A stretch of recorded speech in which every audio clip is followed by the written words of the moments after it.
দাদা, একটা টিকিট হবে? ময়দানে মোহনবাগানের ফ্যান ক্লাবগুলির সোশ্যাল মিডিয়া গ্রুপে প্রতি মুহূর্তে এই আকুতিগুলো ভেসে উঠছে। বস্তুত আইএসএল এর ফাইনালে প্রায় 48 ঘন্টা আগে থেকেই টিকিটের হাহাকার। পুরনো ছবি ফিরছে বাংলার ফুটবল মহলে। সমস্যা হলো এই হাহাকার মেটার নয়, বরং আরো বাড়তে চলেছে। কারণ আইএসএল কর্তৃপক্ষ সরাসরিভাবে জানিয়ে দিল ফাইনালে আর কোনো টিকিট অবশিষ্ট নেই, যা ছিল সোল্ড আউট, সব নিঃশেষিত।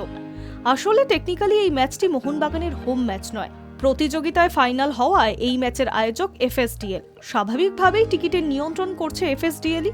এই ম্যাচে মোহনবাগান ও বেঙ্গালুরুকে সমান সংখ্যক টিকিট দেবে তারা। যাতে মোহনবাগান সদস্যরা টিকিট পান, তার জন্য মোহনবাগান ক্লাব থেকে এফএসডিএল এর থেকে টিকিট কিনে নেওয়া হয়েছে। এই টিকিট সদস্যদের কিনতে হবে টাকা দিয়ে। তবে আগে লিগের ম্যাচগুলো 100 টাকার বিনিময়ে টিকিট পেতেন সদস্যরা। এবার যেহেতু এফএসডিএল টিকিটের দাম বাড়িয়ে দিয়েছে, তাই দামটা হয়তো একটু বেশি। সমস্যা হলো বৃহস্পতিবার বিকেলের দিকে প্রথম লটের টিকিট অনলাইনে বিক্রি শুরু 2 ঘন্টার মধ্যেই তা নিঃশেষ হয়ে যায়।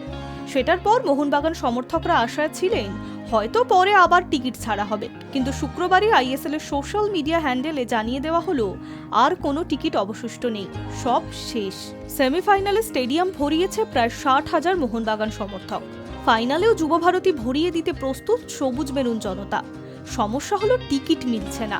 ভিআইপি বা ভিভিআইপি গ্যালারির টিকিট বিক্রি হয়নি। ফলে কিভাবে খেলা দেখবেন কুল পাচ্ছেন না মোহনবাগান সমর্থকরা। এসবের মধ্যে শুক্রবার সকাল 9টা থেকে রাত 9টা পর্যন্ত অনলাইনে কেনা টিকিট সংগ্রহ করতে পারবেন ভক্তরা। Hi News network.